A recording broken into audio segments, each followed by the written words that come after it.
What is going on, guys? Welcome back to Nacho Wrestling, and WrestleMania 41 is right around the corner. It's this weekend, April 19th and April 20th, and of course, like every other YouTube channel does, we have some predictions to go over for the show.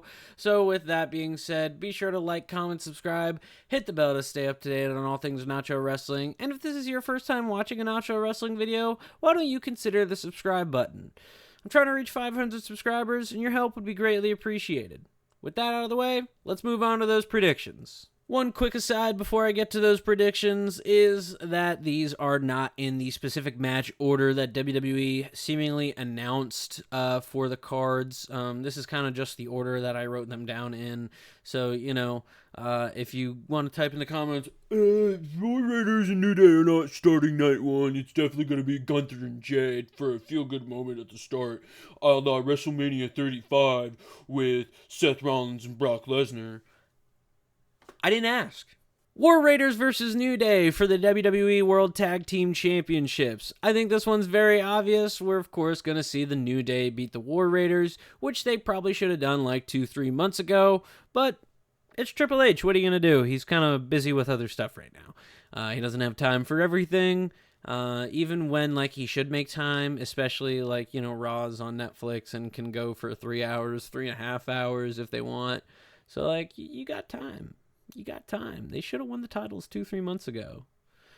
But whatever. Very obvious, like I said. New Day's winning.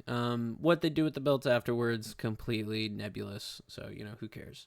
Rey Mysterio versus El Grande Americano is up next on my sheet. And, I'm not a huge fan of the El Grande Americano stuff for a multitude of reasons. Whether it be the Gulf of America bullshit or the AI slop art that they use for his promos and packaging, whatever it is.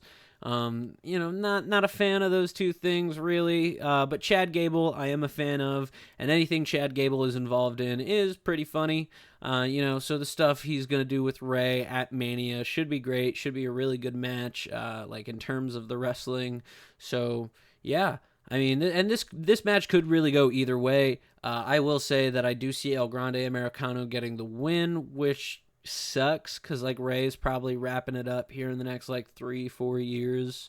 I would speculate. Not that he can't go for 10 more with those stem cell treatments. God damn. But I think I remember reading something about him saying I'm gonna be wrapping up soon. So, it sucked to have him lose this match, but if they do a mask versus mask match later on, because I'd imagine that El Grande Americano is going to cheat to win this match, so, further advancing a next match between the two, like I said, mask versus mask, Rey wins that one, unmasks him, boom, big surprise, it's Chad Gable, but we all knew it was going to be Chad Gable, so not really a big surprise. Next up, I got Jade Cargill taking on Naomi, the first non-title women's match on a Mania card, either ever or in 15-something years. Really awesome for these two. They deserve it. They've been putting in a lot of great work for this feud. I think it was very obvious that it was going to be Naomi that attacked Jade Cargill from the jump.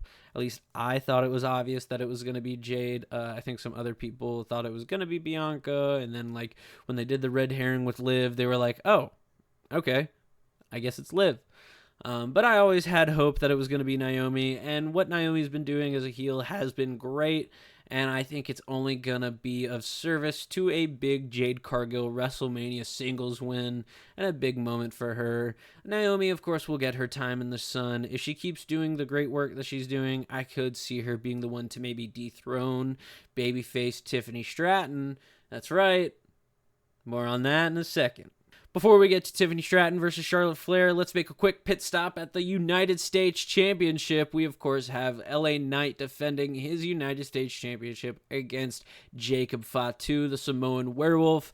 Now, like the El Grande Americano Rey Mysterio match, I really could see this going either way, but I do think that LA Knight is going to win due to some Solo Sikoa shenanigans, which will then fuel the match on night 2 of Randy Orton versus Solo Sikoa. Possibly, if it is that.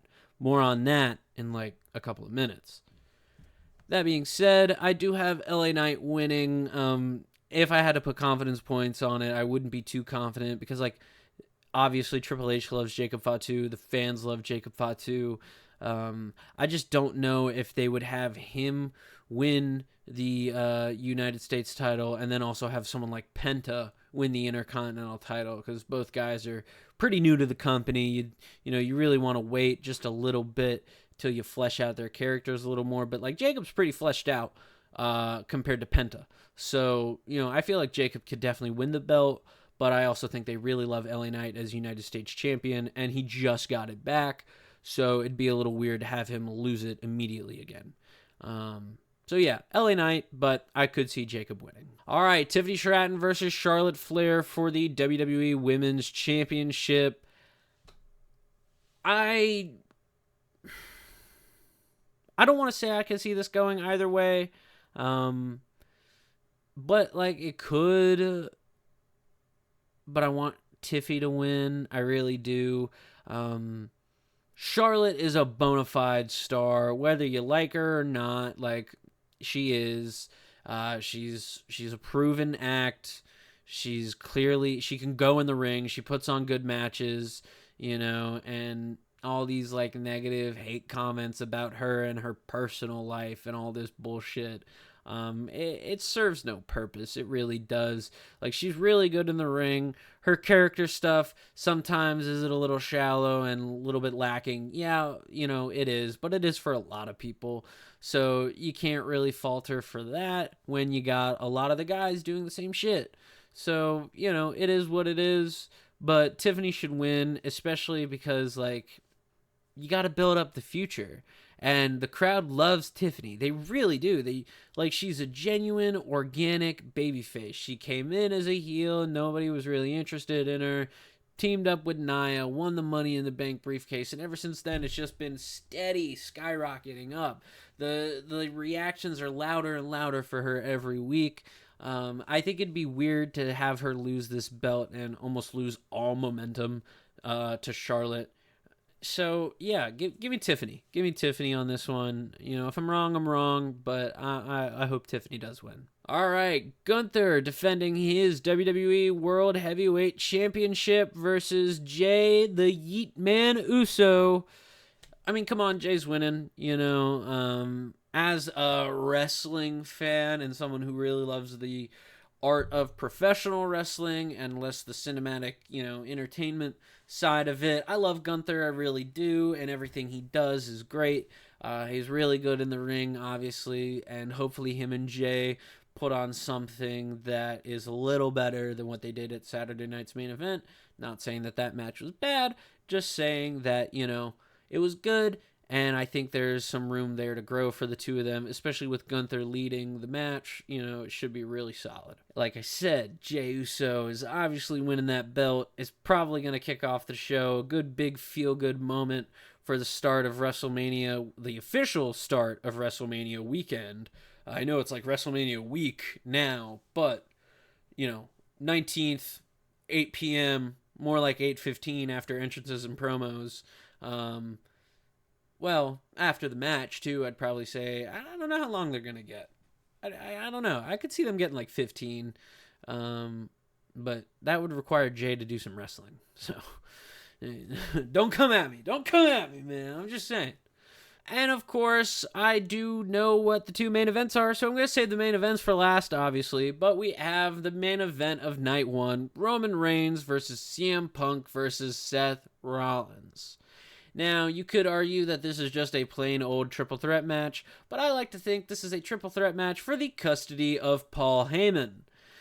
With the way they're building up to it, it does feel like this is sort of battle for Paul Heyman, with Seth Rollins just kind of there like, I'm going to ruin both your days. And yeah, Seth's going to ruin both their days.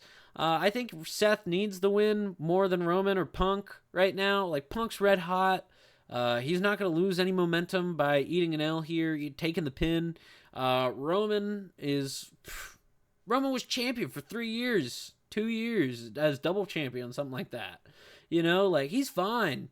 He doesn't have to win anything for the rest of his career. He's good. He's Teflon.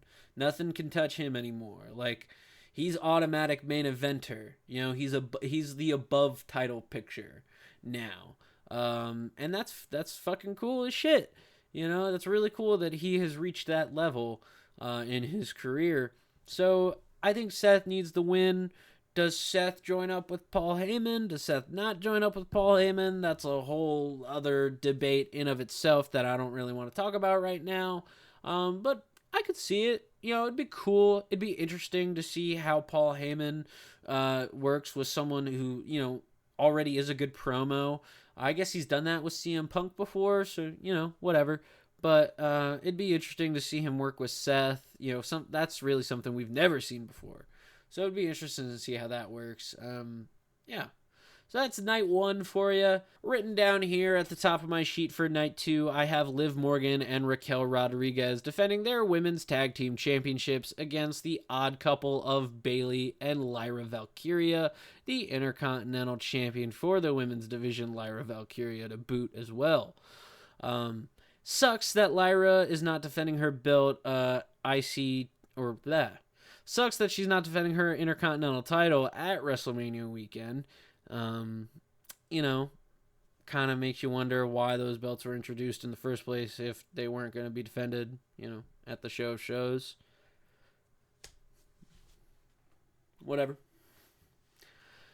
Liv and Raquel are winning. I think this is very obviously going to cement a Bayley heel turn because seemingly Triple H doesn't know how to book Bayley as a face. Never have.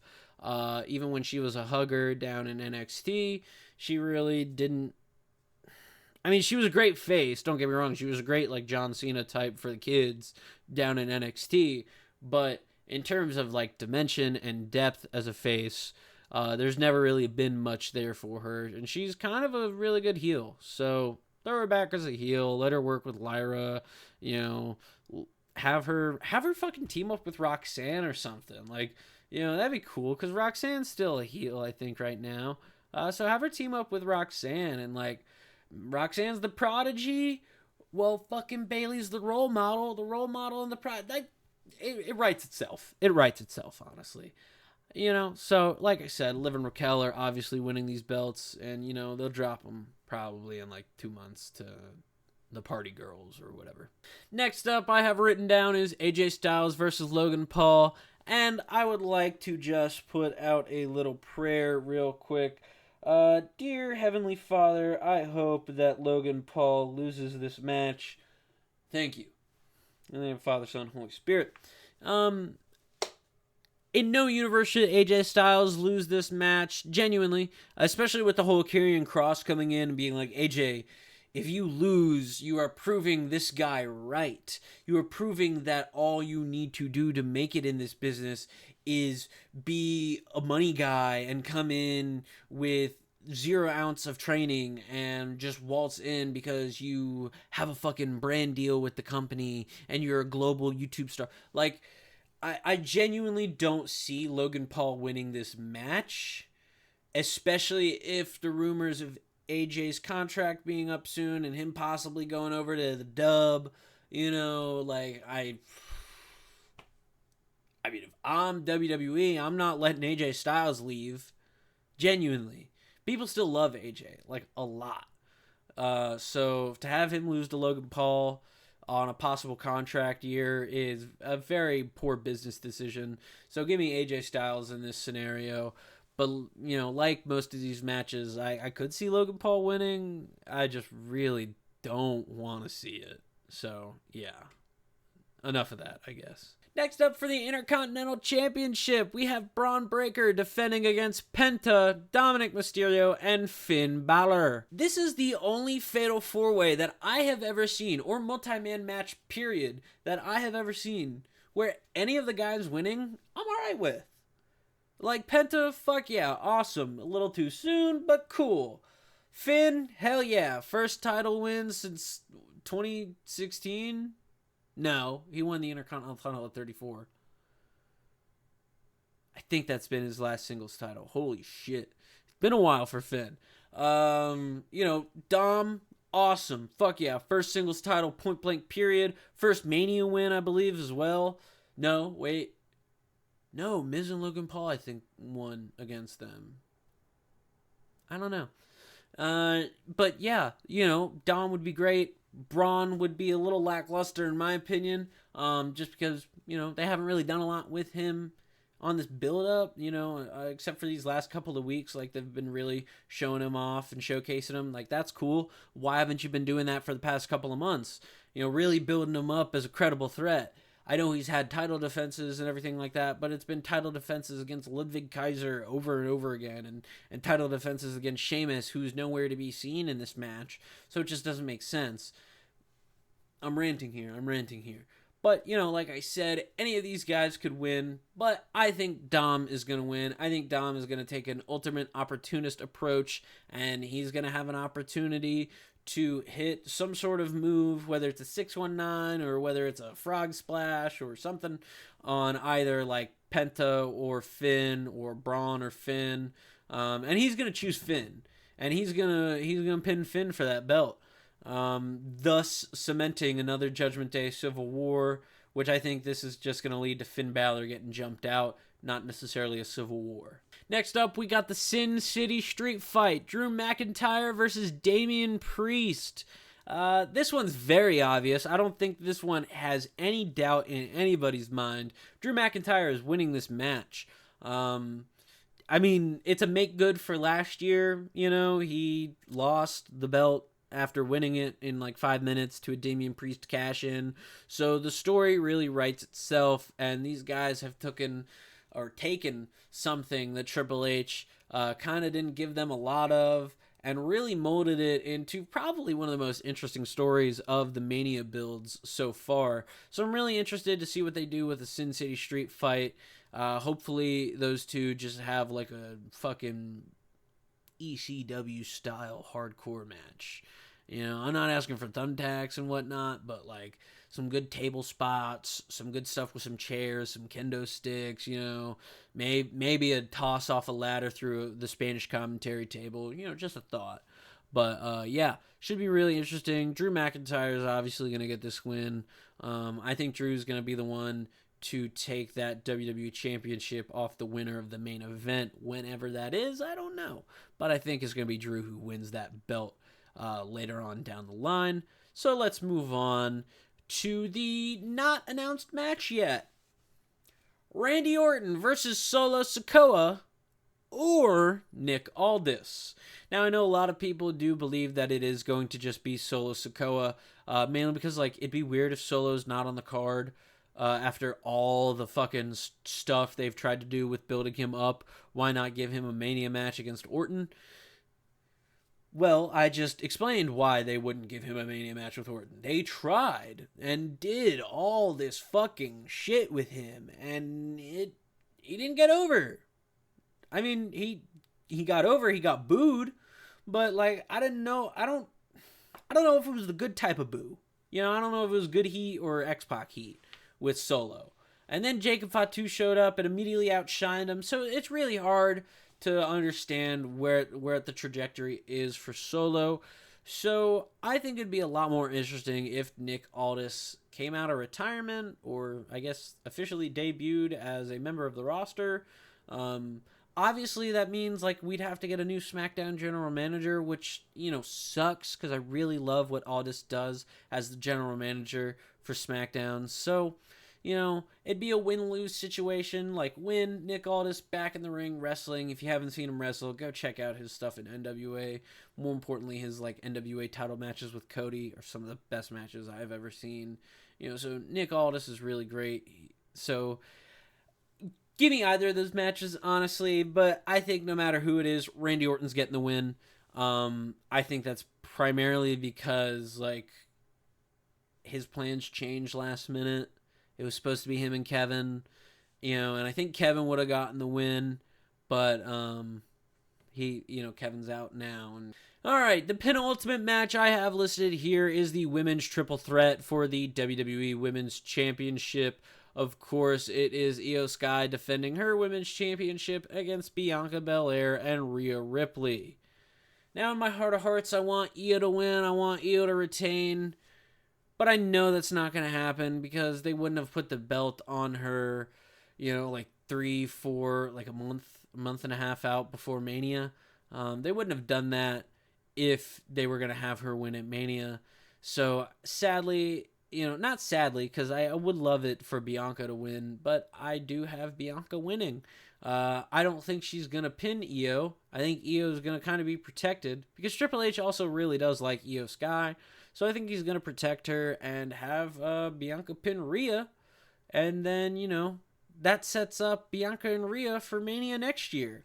And then you build to that. You really build to that. Like, don't have them interact again till, like, Rumble or maybe War Games, something like that. Like, don't have them fucking interact at all after this match.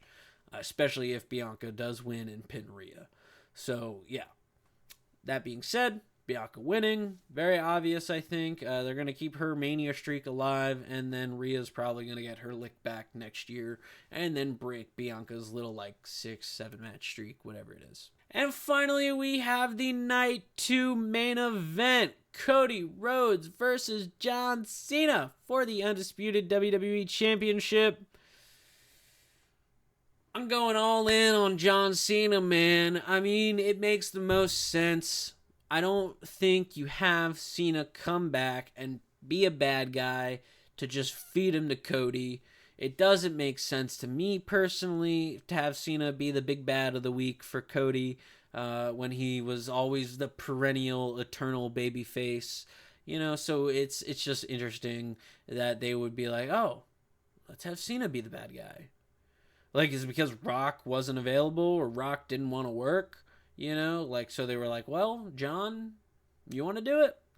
I don't know. It'd be an interesting fly on the wall situation to see how they decided, to turn John Cena heel and ultimately what the final end game is for John Cena's heel turn. I don't think the end game is here. I think the end game is a little later down on the line. So I got Cena winning. I got a depressing end of Mania for the kids. But for, us adults, young adults, I guess, who grew up with Cena, and have always wanted to see a bad John Cena, a heel John Cena. I know he said he's not a bad guy and he's the same John Cena, same ball cap, same colored t-shirt and jorts and everything like that. But he's a bad guy. He's a bad guy. We don't have to put labels on you, but we know what you are. So it's cool. It'd be a sad moment for the kids, obviously, because Cody, loses. But, as Michael Jordan said, fuck them kids. This is about John Cena. This is about John Cena getting the 17th world title and getting fucking Ric Flair's name off the goddamn television. Which I would also be surprised if Triple H actually pulled the trigger on that, just knowing that Ric Flair is, his best friend. And there was those stories always of John Cena and Triple H butting heads about creative and Triple H threatening to quit because he had to put Cena over one time. I swear I remember seeing some bullshit like that. So yeah, it's just interesting if Triple H has the pen and is like, you know what, John, fuck it. We'll give you number 17. Fuck Rick. Total rant, but it is what it is. Like I said for night 1, about halfway through the video, let me know what you guys think is going to happen at WrestleMania. Who do you want to see win? Who do you want to see lose? Who do you not want to see win? Who do you not want to see lose? Like I said, let me know down in the comments below. Be sure to like, comment, subscribe, hit the bell to stay up to date on all things Nacho Wrestling, and I will see you guys next time.